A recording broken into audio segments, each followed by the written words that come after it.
Quando a gente começa a falar sobre criação e desenvolvimento infantil, a gente cai em diversos dilemas que às vezes parecem paradoxais, que parecem nos levar em sentidos contrários, mas que, na verdade, um acaba se confirmando com o outro, e o que a gente precisa nada mais é do que adotar uma leitura clara daquilo que a gente está observando para que a gente possa tomar decisões corretas. Então, quando a gente fala em criança no lugar de criança, a primeira coisa que a gente pensa é que criança não pode nada, e que criança não deve ser atribuído nenhum tipo de responsabilidade, que a criança é muito pequena, enfim. Isso, de certa forma, faria sentido se a gente não precisasse, no dia a dia, contribuir com o desenvolvimento da criança.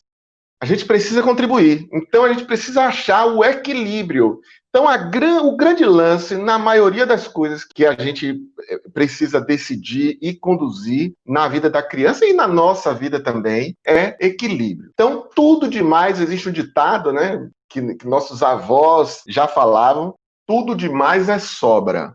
Né? Então, não pode ser nem de mais e nem de menos. Então, a gente precisa, sim, introduzir alguns conceitos e algumas atribuições à criança, mas sempre medindo, sempre com cuidado de que a criança tem que ficar no lugar de criança.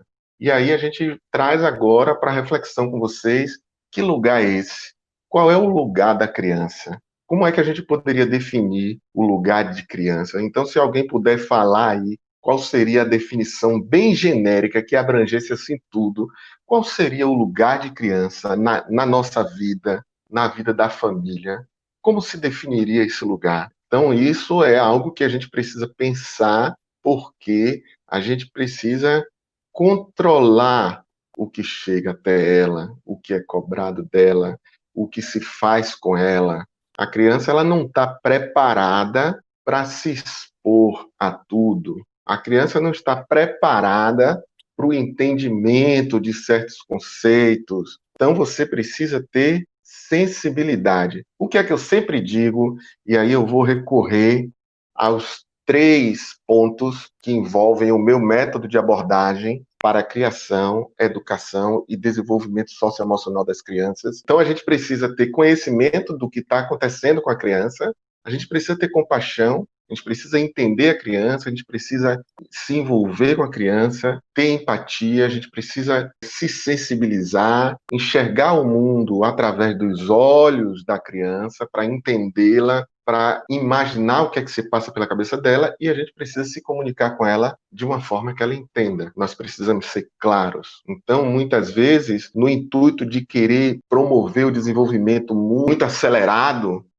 muitos pais acabam atribuindo às crianças situações, responsabilidades, demandas que as crianças não estão preparadas para suportar. E esse é o núcleo, esse é o centro da nossa mensagem de hoje.